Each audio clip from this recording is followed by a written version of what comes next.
खुलुमबाय बेयो बड'लेण्ड इंखं टेलिभिजन दिनै 25 जुन 2020 बिस्तिबारखालि सानसेनि बरादखौ नोंथांमोननि खाथियाव लानानै फैदों आं सदानन्द दैमारिया सिगां फरायथिनो लादों मेष राशि दिनैनि साना जोबोर मोजां मावनो लानाय खामानिखौ थि समावनो मावफुंनो हागोन गोसोखौ जोबोर गोजोननाय मोनगोन देहायाबो मोजाङै थागोन अब्लाबो जानाय लोंनायाव सांग्रां थानाया गाहाम बहानिफ्रायबा मोजां खौरां फैगोन रांखावरियाव जोबोर मोजां बेफार फालांगियाव मोजां मुलाम्फा मोननो हागोन सोरबा लोगोनि हेफाजाब मोनगोन गुबुना खहा खालामनो नाजागोन नाथाय जेनगोन न'खराव अनलायनाय फैगोन बिमा बिफानि बोर मोनगोन बहाबा थांनांगौब्ला मोजां दिनै हान्थिनो हागोन गुबुननि गोसोखौ बोनो हागोन गोसोनि बोलोआ बांगोन समाजाव मान मोनगोन लाइमोनफोरा दिनै मोजां खौरां मोनगोन वृष राशि दिनैनि साना बारा मोजां नङा गोसोखौ जोबोर गुलुं गुजुं मोनगोन मावनो लानाय खामानिखौ थि समाव मावफुंनो हायैयाव गोसोआ बायगोन रांखावरियाव मोजांद्राय नङा बेफार फालांगियावबो मोजांद्राय नङा न'खराव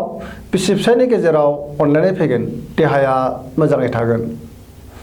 गुबुननि हेफाजाब मोननाय नङा जायखि खामानि मावा मानो गोरलैयैनो मावफुंनो हानाय नङा गोब्राबै नाजाथाबनांगोन लोगोफोरनि अनसायनाय मोनगोन सोरजोंबा रागा जोंफ्लांनो हागौ मिथुन राशि दिनैनि साना मोजां आरो गाज्रिनि गेजेरजों बाबेनलांगोन गोसोखौ गुलुं गुजुं मोनगोन देहाखौ मेंनाय मोनगोन जानाय लोंनायाव सांग्रां थानाया गाहाम जिंगाया बांगोन रांखावरियाव मोजांद्राय नङा बेफार फालांगियावबो खहा जानो हागौ न'खराव एना एनि फैगोन समाजाव मान मोनगोन मावनो लानाय खामानिखौ गोब्राबैब्लाबो मावफुंनो हागोन सोरबा लोगोआ गाज्रि नोजोर होखोमागोन सांग्रां थानाया गाहाम सोरजोंबा एना एनि जानो हागौ गुबुनजों बाङाय बुंनाया गाहाम फरायसाफोरा फरायनायाव गोसो दुंगोन कर्कट राशि दिनैनि साना जोबोद मोजां गोसोआव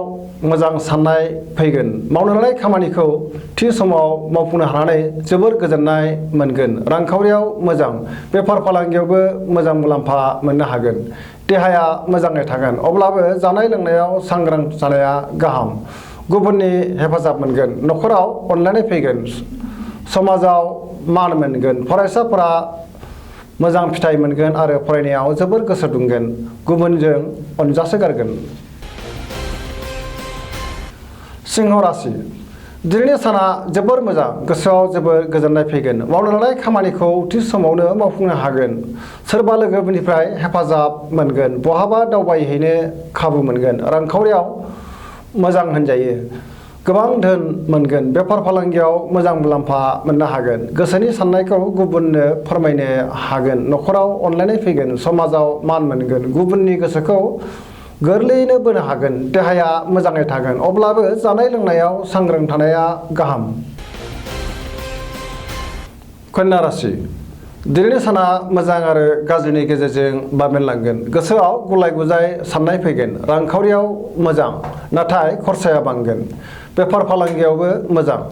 देहाया मोजाङै थागोन अब्लाबो जानाय लोंनायाव सांग्रां थानाया गाहाम न'खराव अनलायनाय फैगोन गोबां खामानियाव मुखुब थानांगोन सोरजोंबा एना एनि जानानै गोसोखौ जोबोर गाज्रि मोनगोन सांग्रां जानाया गाहाम तुला राशि दिनैनि साना जोबोर मोजां गोसोनि बोलोआ बांगोन गोसोनि साननायफोरा जाफुंगोन मावनो लानाय खामानिखौबो गोरलैयैनो मावफुंनो हागोन देहाया मोजाङै थागोन रांखावरियाव जोबोर मोजां मोननो गोनां धोनखौ दिनै मोननो हागोन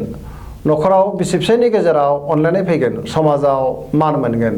बेफार फालांगियाव मोजां मुलाम्फा मोनगोन गुबुननि गोसोखौ बोनो हागोन लोगोफोरनि हेफाजाब मोनगोन गोदान थांखि लानो रोंगोन सेंग्रा सिख्लाफ्रा गोसोखौ जोबोर रमान्टिक मोनगोन वृश्चिक राशि दिनैनि साना जोबोर मोजां गोसोआव मोजां साननाय फैगोन मावनो लानाय खामानिखौ थि समावनो मावफुंनो हानानै गोसोखौ जोबोर गोजोननाय मोनगोन। गोसोनि साननायफोरा जाफुंगोन, गोसोनि बोलोआ बांगोन, समाजाव मान मोनगोन, न'खराव अनलायनाय फैगोन, रांखावरियाव जोबोर मोजां होनजायो नाथाय खरसाया बांगोन, बेफार फालांगियाव मोजां, देहाया मोजाङै थागोन, गुबुननि हेफाजाब मोननो हागोन, फरायसाफ्रा फरायनायाव गोसो दुंगोन, सेंग्रा सिख्लाफ्रा गावबा गावनि गोसोनि साननायफोरखौ फोरमायलायनो हागोन। धनु राशि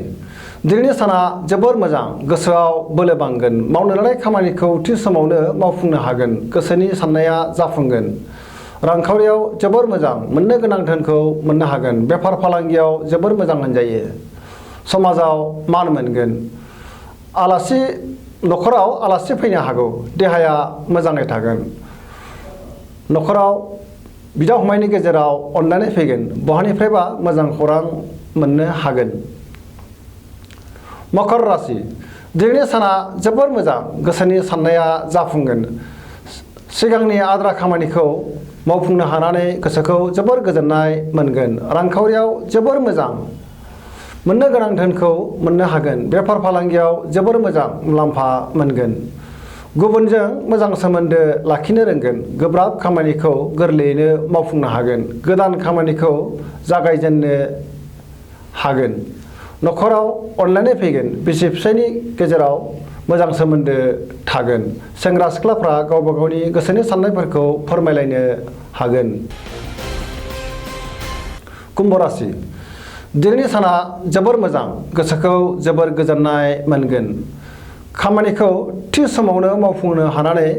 गोजोनसिनगोन, बहानिफ्रायबा मोजां खौरां मोनगोन, समाजाव मान मोनगोन, गोबां मुंदांखा सुबुंफोरजों लोगो मोनलायगोन, रांखावरियाव जोबोर मोजां, बहानिफ्रायबा गोबां धोन मोनगोन, देहाया मोजाङै थागोन, न'खराव बिसि फिसायनि गेजेराव अनलायनाय फैगोन, गुबुननि हेफाजाब मोनगोन, बिमा बिफानि बोर मोनगोन, बहाबा दावबायहैयोब्ला जोबोर मोजां गोसोखौ गोजोननाय मोनगोन। मीन राशि दिनैनि साना मोजां आरो गाज्रिनि गेजेरजों बाबेनलांगोन, गोसोआव गुलाय गुजाय साननाय फैगोन, गोसोनि बोलोआ लोरबां जागोन, गावनि साननायखौ गुबुननो फोरमायाब्ला गाहाम,